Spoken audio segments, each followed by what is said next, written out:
Hemos llegado a casi ya al final de este libro de Sofonías y tenemos ahí en sus notas el resumen de esta porción, versículos del 8 al 13.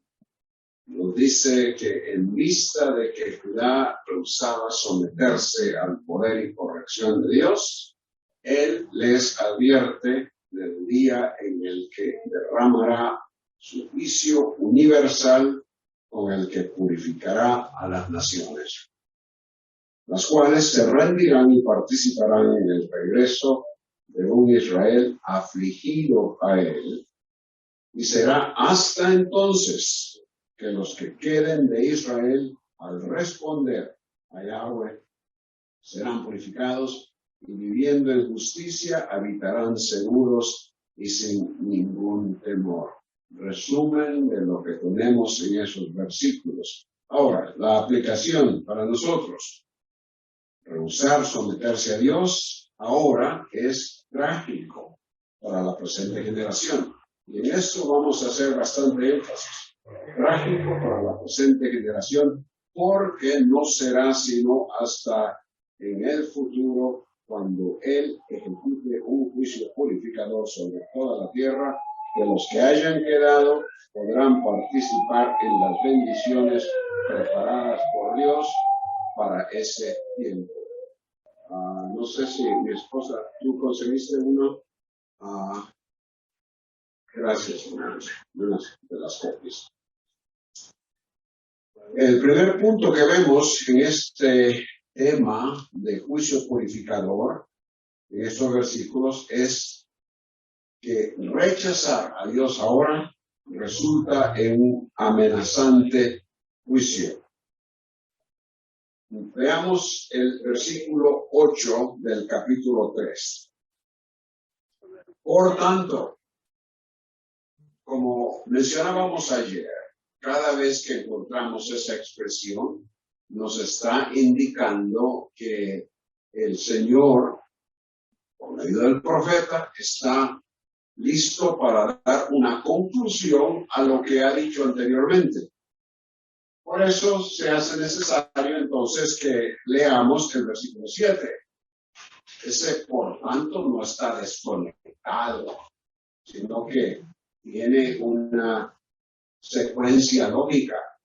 Entonces leamos el versículo 7 también. Esto era lo que el Señor había dicho en vista de lo que se le dijo a los de Judá en cuanto a los profetas impetuosos, hombres traicioneros, que están en medio de la ciudad de Jerusalén, pero que no están llevando a cabo su responsabilidad correctamente.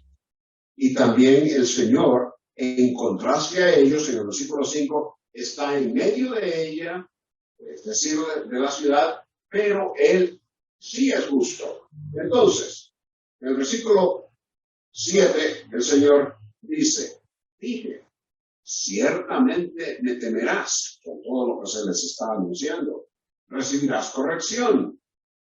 Entonces no sería cortada su morada, es decir, todo lo que he asignado contra ella. Sin embargo,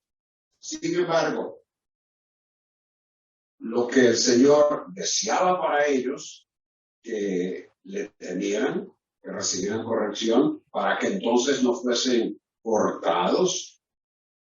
Sin embargo, madrugaron, hicieron todo lo contrario, madrugaron no para hacer algo correcto, para cumplir una responsabilidad, sino corrompieron todos sus hechos. Ahora, en vista de tal cosa, en vista de la forma en que han actuado, entonces el Señor dice, por tanto, esperadme, dice Yahweh, en el día que me levante por testigo, porque es mi determinación juntar a las naciones, reunir yo los reinos, derramar sobre ellos mi indignación, todo el ardor de mi ira, porque por el fuego de mi celo será devorada toda la tierra.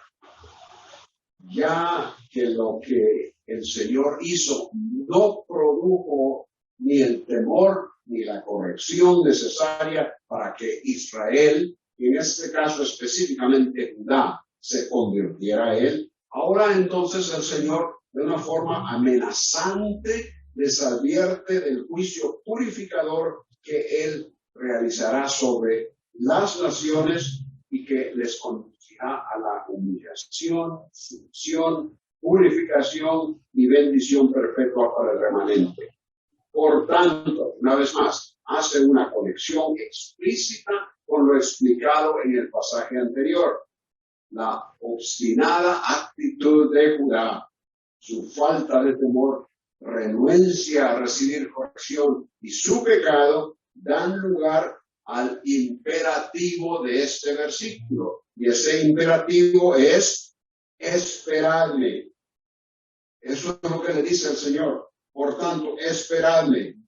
E implica con tono amenazante la seguridad de sucesos que finalmente llevarán a Israel a la sumisión que hasta ese momento ha rehusado. Es como cuando nosotros le decimos a alguien, espérate, lo que te va a pasar. En vista de que quizás no han cumplido con una cosa o la otra, lo podemos decir a nuestros hijos, le puede decir el jefe a un empleado, como sea. Pero la idea de esperarme aquí es tantito, como dicen los mexicanos, que algo voy a realizar con vosotros. Notar que todo lo referente a la primera persona singular, es decir, el Señor, notar todo lo que dice en ese versículo, esperadme, habla de mi determinación, noten la tercera línea de ese versículo, mi determinación, habla de juntar a las naciones, reunir yo los reinos, habla de mi indignación, mi ira, mi celo. Todo tiene que ver con lo que el Señor va a hacer. Él lo va a realizar porque ellos han actuado directamente en contra de Él. Entonces, los acontecimientos que Dios provocará sobre las naciones de Israel les hará saber a todos que la espera habrá llegado a su fin y que el juicio divino habrá comenzado.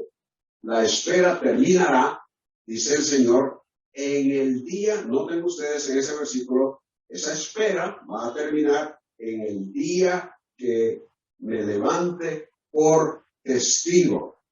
El Señor en ese día de juicio será testigo, juez y ejecutor de la sentencia contra las naciones y los pueblos que se han rebelado contra Él. La explicación del esperadme está en la cláusula porque es mi determinación.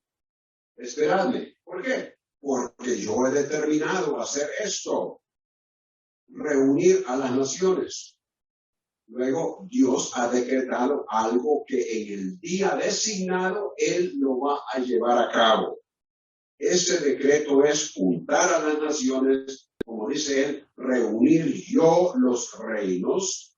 Y así juntar o reunir es para juicio. Esa es la idea de juntar a las naciones, reunirlos para juicio, porque ahora continúa, lo que dice en el versículo, ahora continúa con derramar sobre ellos mi indignación. Su indignación es la reacción divina a la ofensa causada por el pecado. Ellos le han causado esa ofensa y el Señor responde con indignación. Jeremías declara que las naciones son impotentes ante su indignación. Escuchen, esto es en Jeremías 10:10. El Señor es el Dios verdadero. Él es el Dios vivo y el Rey eterno. Ante su enojo tiembla la tierra y las naciones son impotentes ante su indignación. Jeremías 10:10. Y luego añade con todo el ardor de mi ira. Eso es lo que expresa su indignación. El Señor indignado ahora lo traduce, esa indignación, ese sentir, lo traduce en la ira que va a desatar sobre las naciones. La idea es que esa ira, su santa expresión de oposición al pecado, produce una intensa demanda por justicia que se satisface con la ejecución del castigo merecido. Y ahora dice, porque por el fuego de mi celo será devorada toda la tierra. Es una segunda razón. Noten que ya dijo primeramente, porque es mi determinación juntar a las naciones, unir a los reinos, derramar sobre ellos mi indignación, todo el ardor de mi ira. Porque, otra razón, para que le esperen, porque por el fuego de mi celo será devorada toda la tierra.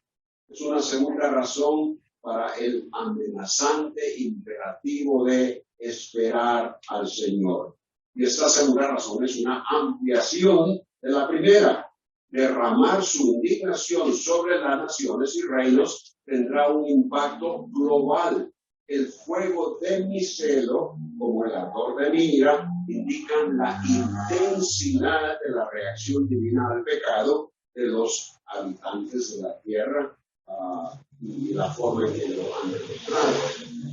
Una vez más, el imperativo esperable, entonces, no es para aguardar una intervención favorable, no es espérenme.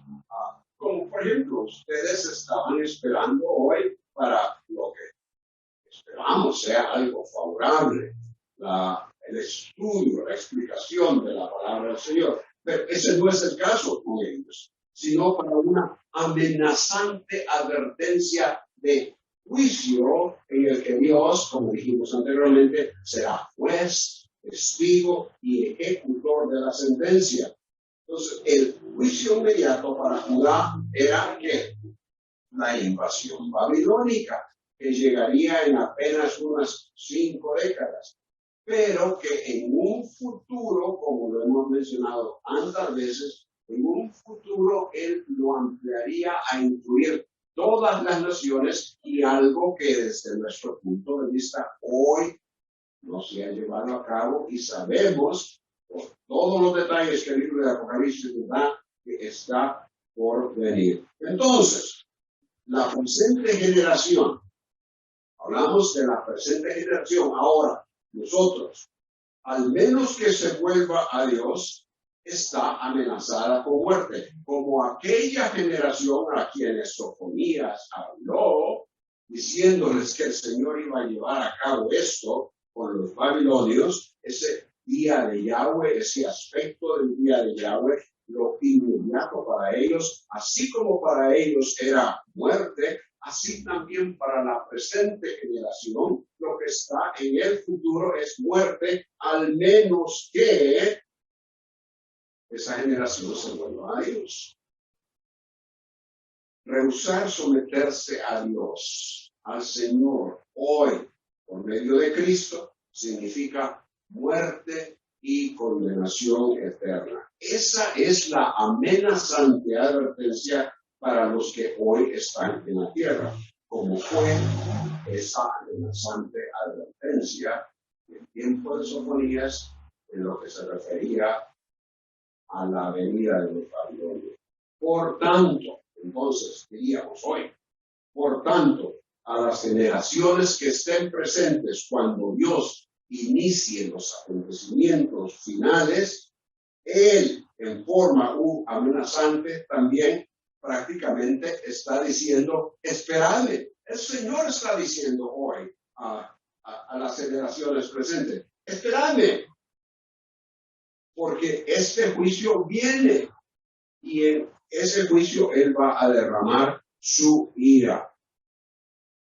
A pesar de la presión y sufrimiento de esos días, la mayoría, desafortunadamente, vemos claramente en Apocalipsis, la mayoría permanecerá en rebeldía. Aunque algunos sí serán convertidos, purificados y transformados. Pero esa será otra generación, la generación que esté en ese tiempo y que responda. De manera que la necesidad de responder es inmediata ahora. Entonces, rechazar a Dios ahora, el primer punto, resulta en amenazante juicio, versículo 8. Ahora, versículos 9 y 10, creo que sus notas les puse ahí 8 al 10, pero en realidad es 9 y 10. En el futuro, purificación y servicio a Dios serán precedidos por el juicio. Porque entonces, dice el Señor, volveré puro el lenguaje de los pueblos, para que todos ellos invoquen el nombre de Yahweh, para que les sirvan con un solo hombro. Sofonías introduce una tercera razón. Este es el tercer porqué que encontramos aquí. Una tercera razón para el imperativo esperable del versículo 8. Pero esta es diferente de las anteriores. El tono amenazante de juicio al derramar la indignación divina, el ardor de su ira, el fuego consumidor de la tierra, eso cambia en el versículo 9 a purificación y sumisión de los pueblos como un preludio a la bendición que se explica un poco más adelante. Entendamos entonces que no podemos dar por sentado de que el juicio siempre resultará en bendición para todos, aunque vemos hacia el final del capítulo que sí habrá bendición, pero entendamos que las personas de las diversas naciones, en el versículo 8, repito, las naciones en el versículo 8 que son sujetas a juicio no son las mismas cuya bendición se describe en los siguientes versículos. En otras palabras, el juicio del versículo 8 es uno en el cual es de muerte, juicio de muerte.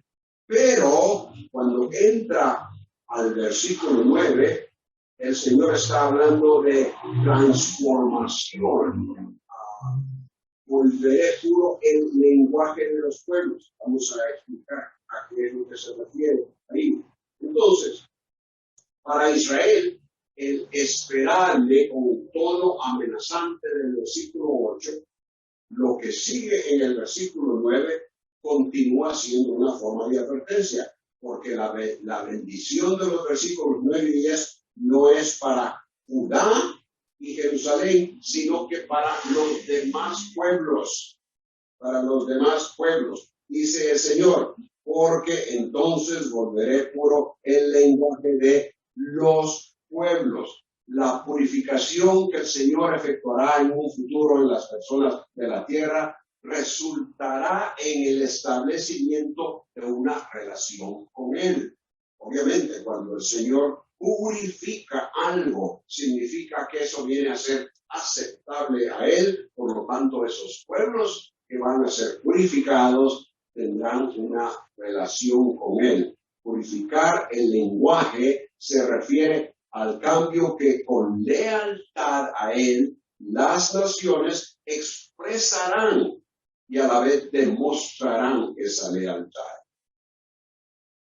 Hoy día, la mayoría de los países, la mayoría de la gente en los países, y quizás hasta países oficialmente están en contra de lo que el Señor declara en su palabra, de las declaraciones que el Señor Jesucristo hace acerca de sí mismo, pero al volver el lenguaje de las personas puras, el lenguaje,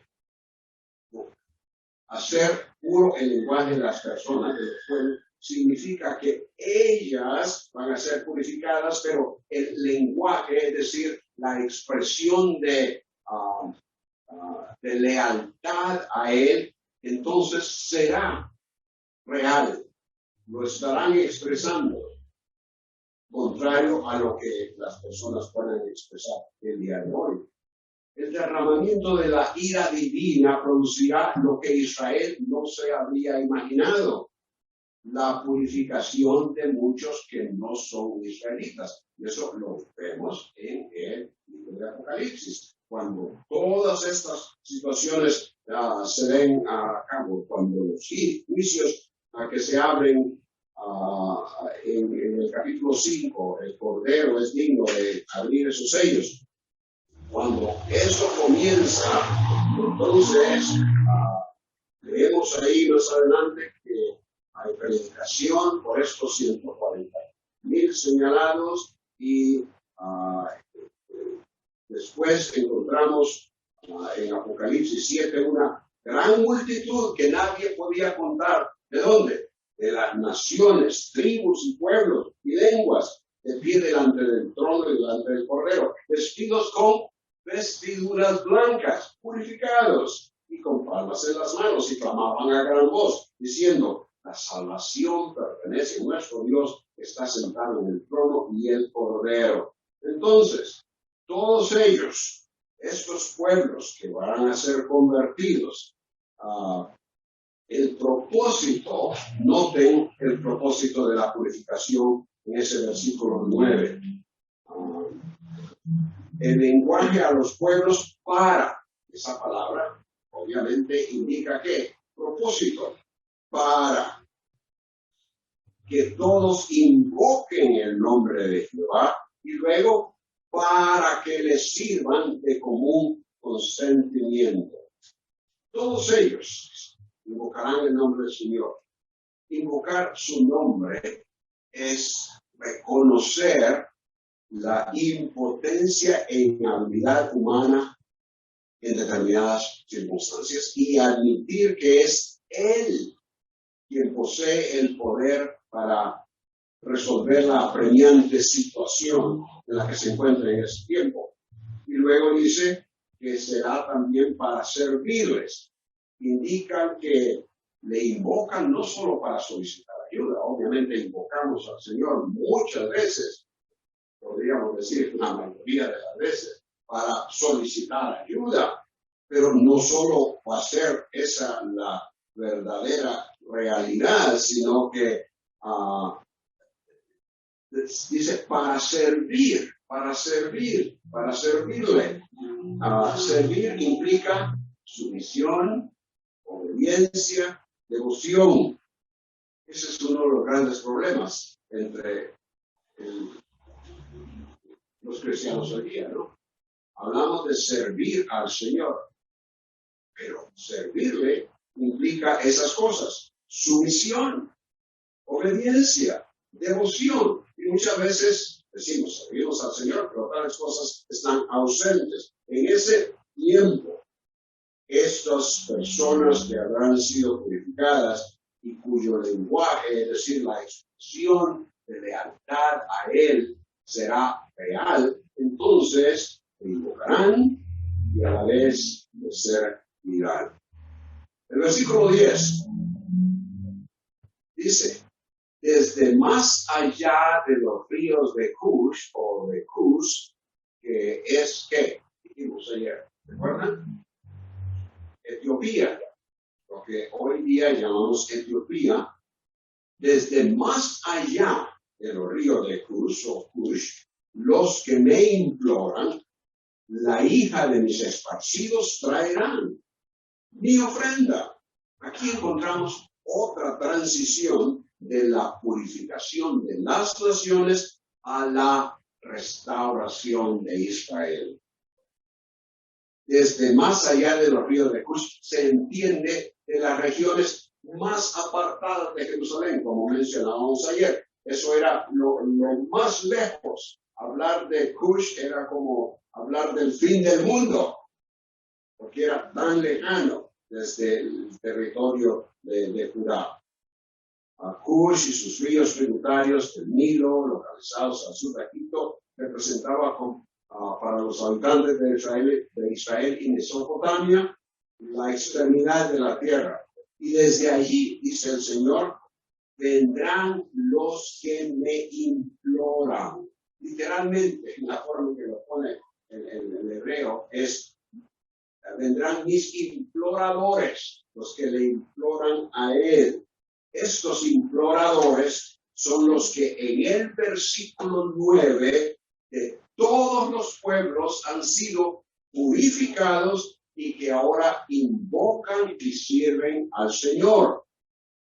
Son representados por Cush, porque Cush a la vez representa lo último de la tierra. De manera que estamos hablando en términos reales de personas de muchos pueblos, pero Cush viene a representar lo más lejano. Ahora, dice: la hija de mis esparcidos traerán mi ofrenda. La actividad en la cual estos imploradores, los que imploran al Señor, que son los que han sido purificados, la actividad de ellos es traerán. Y lo que traerán es ¿qué? Mis esparcidos. Una expresión hebraica que lo que especifica y a lo que se refiere es el mi o mis. En otras palabras, los que han sido esparcidos, pero que me pertenecen. Mis esparcidos son los que habrán sido dispersos, que han ido de las diversas partes del mundo, pero que han salido del pueblo de Israel, pero que ahora están regresando ayudados por los que de los muchos pueblos habrán sido purificados y que invocan e imploran al Señor. Esos imploradores traerán a los dispersos a la tierra de Israel, lo cual Yahweh considera mi ofrenda. Es como que sus esparcidos, que ahora que estaban regados por todo el mundo, pero que ahora creen en el Señor, dado el juicio purificador que Él ha llevado a cabo. A propósito, cuando hablamos de la tribulación en sí es un proceso preparatorio especialmente para Israel. Es cierto que el mundo va a experimentar todo lo que es, pero la idea divina es ese proceso preparatorio para Israel convertirse y llegar de regreso al territorio que el Señor, donde Él establecerá su reino milenial. Entonces, la participación de los gentiles en el retorno de los israelitas a la tierra de la promesa y la presencia de Yahweh, Él, el Señor, lo ve como una expresión de adoración, un tributo aceptable. Será una evidencia de la sumisión de las naciones al plan que el Señor tiene para Israel. Isaías 49, 22 dice, Isaías 49, 22, así dice el Señor Dios: he aquí, levantaré hacia las naciones mi mano, es como una señal, y hacia los pueblos alzaré mi estandarte. Traerán a tus hijos en brazos, y a tus hijas a hombros serán llevadas. Levanta tus ojos en derredor. Este es Isaías 60, versículo 4, esta segunda parte. Levanta tus hijos en derredor y mira, todos se reúnen, vienen a ti, tus hijos vendrán de lejos y tus hijas serán llevadas en brazos. Ese retorno hacia la tierra será facilitado, ayudado por aquellos que de otros pueblos que habiendo sido purificados por el Señor, ahora participan en realizar el plan del Señor. Entonces, versículo 8. Rechazar a Dios ahora resulta en amenazamiento de juicio. Segundo, en el futuro, versículos 8 al 10, purificación y servicio a Dios serán precedidos por juicio. En tercer lugar, versículos 11 al 13, en el futuro, el enfoque de la obra divina será en la sumisión y bendición de Israel. Como ahora en estos momentos, en este tiempo, en estas generaciones, estos siglos, estos años en los cuales nosotros vivimos, el enfoque del Señor es el Evangelio a toda la tierra, con gran énfasis obviamente en los gentiles, porque Israel no escucha, tiene una ceguera judicial hasta que los gentiles lleguen al punto el cual el Señor ha determinado para que entonces lo demás continúe y luego Israel sea convertida. Pero en el futuro, el enfoque de la obra divina es en la sumisión y bendición de Israel. Versículo 11. En ese día no te avergonzarás a causa de todos tus hechos, hablándole ya ahora a Israel, a Judá como representante de toda Israel. En ese día no te avergonzarás a causa de todos tus hechos, con los cuales te rebelaste contra mí, porque entonces quitaré de en medio de ti los que se alegran de tu orgullo, y tú no volverás a enaltecerte otra vez en mi santo monte. La transformación espiritual de los pueblos gentiles, en el versículo 9, debido a la manifestación judicial del Señor, en el versículo 8. Ahora, el versículo 10 sirve como transición de eso con los gentiles en entusiasta participación en la transformación de Israel y servicio a Yahweh. Ahora, en los versículos 11 al 13, el énfasis está en el cambio que afectará a Israel en el futuro. Y ese futuro se enfoca en ese día, una referencia al día de Yahweh. Tiempos cuando Dios llevará a su consumación la historia como la conocemos nosotros ahora, para dar paso a sucesos dirigidos en forma sobrenatural y que Él usará para someter a los hombres a juicio, a confesión, sumisión e introducir una nueva era con poder absoluto. No te avergonzarás a causa de todos tus hechos con los cuales te rebelaste contra mí. Esos hechos se mencionan en el versículo 7, algo que vimos ayer. Me temerás, pero no. Recibirás corrección, no. Todo lo contrario. Esos hechos, su propia solicitud, es decir, la propia solicitud de Israel, de los judíos en ese tiempo, sus diligencia y apremio al apresurarse a hacerlo corrupto, es decir, madrugar, como dice en el versículo 7, a madrugar, a corromper todos sus hechos. Todo eso debió avergonzarle en ese tiempo, pero no sucedió. Pero ahora eso no será un factor en causarle vergüenza, porque junto con las naciones, Israel habrá sido sometida a un juicio purificador. Muchos perecerán, pero otros llegarán a reconocer su pecado y en arrepentimiento se someterán. No habrá vergüenza, porque ya se habrán arrepentido y habrán sido perdonados. Aunque Israel violó su relación hacia el Señor, Él hizo provisión en tiempos del Antiguo Testamento para restablecer esa relación por medio de los sacrificios, que hemos mencionado muchas veces.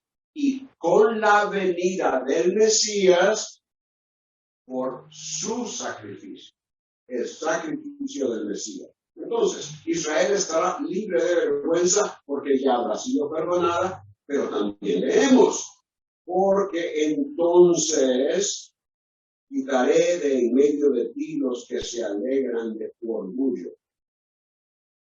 El Señor, con su poder judicial, se encargará de hacer desaparecer de Judá los que se regocijan en lo que piensan ellos había sido un motivo de orgullo, pero en realidad Judá no tenía absolutamente nada de lo que pudiera estar orgulloso. Los 50 años de Manasés, 50 y pico, los 2 años de Amón, y luego después de Josías, los años de Joacim. Eso no era absolutamente nada para estar orgullecido, pero el orgullo que Judá pudo haber tenido era un autoengaño, pensando permanecer como reino sin someterse al Señor, pero conformados a una religión idólatra de sus vecinos. Eso fue lo que intentaron hacer en esos últimos años con alianzas con uno o con otro, particularmente con los egipcios, esperando que los egipcios los salvaran de la invasión de los babilonios. Pero era imposible. El Señor ya no lo iba a hacer, no los iba a favorecer. De manera que el orgullo que podrían haber tenido era tratar de existir por su propio poder o por el poder de otros que les habían ayudado. Algo que sucede no en las personas, en lo individual. Todo lo que hacemos en esta tierra, todo lo que logramos, ya sea académico o económico, cosas que nos hacen engrandecernos, de alguna forma nos enorgullecen. No es que estoy diciendo que no debemos de tratar de hacer, no, pero esas cosas no pueden producir orgullo en nosotros, como decir, yo soy lo que soy, y voy adelante, y tengo esto, y puedo sobrevivir por mí mismo. Ese es el gran problema con personas que llegan a un punto económico, a un punto académico, a un punto gubernamental o de poder, que ya no se sienten autosuficientes a tal grado que no necesitan a Dios. Ese era el orgullo del cual podría hablar Judá. Pero el Señor dice, no, eso no es, los sacaré de ahí. Yahweh anuncia que el resultado del juicio purificador será que tú no volverás a enaltecerte otra vez en el santo monte. Con su conversión, la actitud y conducta que debió causarles vergüenza habrá quedado atrás, habiendo sido ya perdonada. Y así también el falso sentir de autoconfianza con el que se exaltaba a sí misma. Eso será exterminado cuando los que promovían esta actitud sean judicialmente echados fuera. ¿Y quiénes habrían promovido esa actitud? Bueno, todos los grupos de los cuales leímos ayer, sus oficiales en medio de ella, versículo 3, leones rugientes, sus profetas, versículo 4, impetuosos, hombres traicioneros, sacerdotes que profanaron el santuario. Todos estos grupos serán hechos a un lado. Entonces, Israel ya no tendrá ese peso, por decirlo así. Entonces, ninguno de los extremos, ni vergüenza por un lado, ni arrogancia por el otro, estarán presentes en un Israel purificado, morando en la presencia de Yahweh en Sión, su santo monte. Versículo 12. Y dejaré en medio de ti un pueblo afligido y pobre. ¿Cómo estamos en tiempo para este? A ver, ¿quién está? No me fijé a qué hora comencé. ¿Quién está? Sí. Okay. Dice ahí 10 para los 7. No. Okay. Entonces, ¿hasta qué hora hoy? Hasta las 7. Ok. Entonces, versículo 12, y dejaré en medio de ti un pueblo afligido y pobre que se refugiará en el nombre de Yahweh. Un Israel purificado significa un remanente humillado, dispuesto a confiar en el Señor.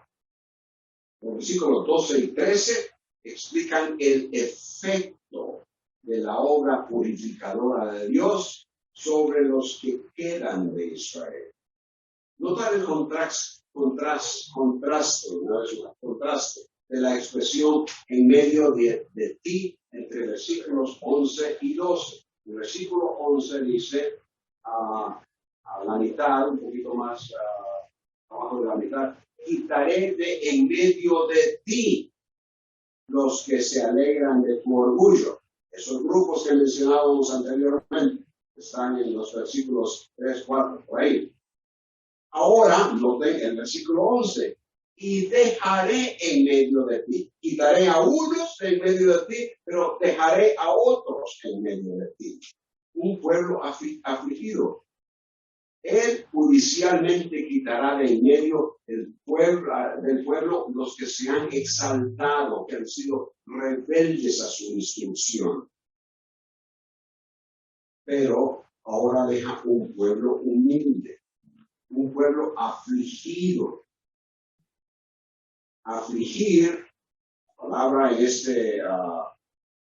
este versículo, significa causar pena o dolor, forzar a alguien en su misión. Yahweh afligirá a su pueblo, que viene a resultar entonces en la bendición de refugiarse en él y entrar al reino. Se hará necesario que el Señor aflija a su pueblo para que se sometan a él y entonces reciban la bendición de entrar en esa relación que les lleva a refugiarse en él. ¿Cuál es esa aflicción para Israel en el futuro? La tribulación. Tiempo de tribulación. Es esa la gran aflicción por la cual el pueblo judío pasará. Junto a la aflicción, la pobreza que aquí se menciona, porque dice un pueblo afligido y pobre, la pobreza que aquí se menciona tiene que ver con el carácter moral y psicológico y no necesariamente el aspecto económico o social de estas personas. Es pobreza de espíritu, es pobreza espiritual, como el Señor Jesucristo dijo. Bienaventurados los pobres en espíritu, porque de ellos es que el reino de Dios. Un espíritu pobre es un espíritu que se ha afligido, está contrito delante de él, está arrepentido. Ese es un espíritu pobre. Entonces el pueblo que el Señor dejará habrá quedado con ese clase de espíritu pobre, contrito, que será el resultado, como ya dijimos, de la aflicción a la cual serán sometidos. Será esa condición a la que Dios les habrá llevado con el juicio purificador, a la que el pueblo responderá y entonces se refugiará en el nombre de Yahweh. En él encontrarán protección, es la respuesta a su aflicción y el fortalecimiento de espíritu que necesitan. Israel habrá aprendido en ese tiempo que es al refugio que él provee a donde deben recurrir en su aflicción. La dificultad para un Israel que se espera hasta este tiempo es que todo lo que concierne a bendición no se realizará sin antes pasar por la horrible aflicción de la tribulación. El problema con eso es que aunque para la generación de Israel en los últimos tiempos hay seguridad de volverse a Dios, hablamos de la generación de ese tiempo, no es así para ninguna otra persona que está sobre la tierra hoy, ni para los que vivan en las épocas futuras. En otras palabras, no hay ninguna seguridad, al menos que la persona llegue a esa pobreza de espíritu, un corazón contrito, un corazón convertido al Señor. Lo que en el versículo 13 nos dice es lo que el remanente no hará, pero sí cómo vivirá, lo cual resulta de la transformación que experimentarán cuando sean purificados. Es el versículo 13, el remanente de Israel, ellos, referente a los que constituyen ese remanente, el remanente de Israel, ellos no harán injusticia y no hablarán mentira, ni será encontrada en su boca lengua engañosa, sino que ellos bastarán y se acostarán y no habrá quien los haga olvidar. En contraste a los oficiales de los cuales leímos ayer, versículos 3 y 4, en contraste a ellos, el remanente de Israel no hará injusticia. No hacer injusticia tiene que ver con ajustarse a la ley de Yahweh y vivir correctamente en forma acepta a él. Luego, no hablará mentira ni será encontrada en su boca lengua engañosa. Enfatiza el hablar como evidencia de lo que la persona es. Con esos mismos términos de Sofonías 3, 12 y 13, refugiarse y mentira, leemos en Isaías 28, 15. Isaías 28, 15. Él cita, es decir, Isaías cita las palabras de los líderes de Israel, quienes casi con orgullo declaran: hemos puesto la mentira como nuestro refugio. Pero qué contraste con esos del futuro cuando hayan sido purificados. Ese refugio de mentira de los falsos profetas y lo que Israel creyó habrá sido hecho a un lado. Ahora un pueblo sometido a Yahweh, lo que les va a identificar es aflicción, contrición. Ya no es la mentira que previamente creyeron, sino que la sumisión a la persona de Dios.